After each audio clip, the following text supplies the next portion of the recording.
Good morning everyone. Ayan, naglalaba po tayo ngayon. Maaga tayo naglaba para maaga tayo matapos. Ayan. Ayan, malungkot yung aking mga halaman dahil sobrang init. Ayan, shout out sa nagbigay sa akin dyan, oh.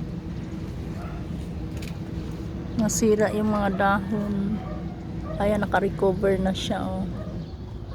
Ewan ko para nagtanim ako ulit, oh.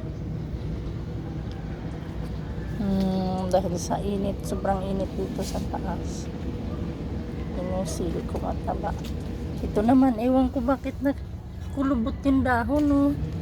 Lahat dahon niya nagsara. Sa may alam dyan, comment lang kung anong gagawin dyan. Ba't ganyan yung dahon niya naging kulot. Yung aking bagong tanim na kalamansi. Yung aking tanglad, mga punggok yan nung nandito kong nilagay. Nung isinilong ko, biglang humaba. Yan. Pagdating ng hapon, ang lungkot nila. Yan, bagong tanim kong sili na matay na. Meron akong gabi, oh, yung dala sa probinsya na balat, tumubo. Binaon ko sa lupa yung balat, tumubo ang balat. Yung kalamansi ko sobrang daming bunga. Lahat ng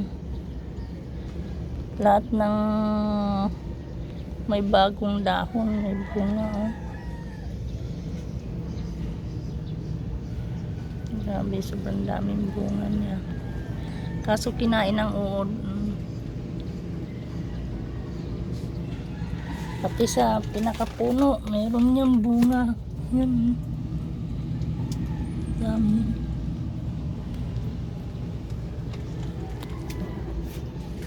Ayan. Tapos meron tayong tanim din dyan. Bagong tanim. Meron din tayong talbos dyan. Talugbating pula. Meron pa tayong pako dyan. Meron tayong sili. Yung aking luya. Aking mulberry. May bunga na yung mulberry, oh. Dalawang punong mulberry. Ito, nakakain na ako nito. Namunga na siya na hindi pa naitanim ng maayos. Ito pa lang yung naitanim ko ng maayos. Dami niyang bunga. At ang ating araw sa ngayon, ganito,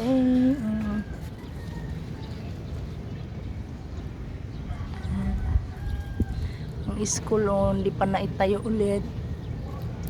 Kaya maalikabok dito, guys, kasi yan, nakita niyo yung bakal na yan, school yan dyan.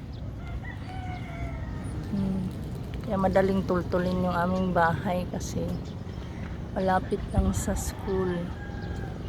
Tapos may court doon.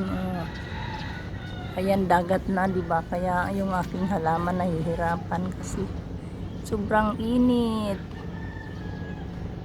Ayan. That's all. Thank you for watching. Bye-bye.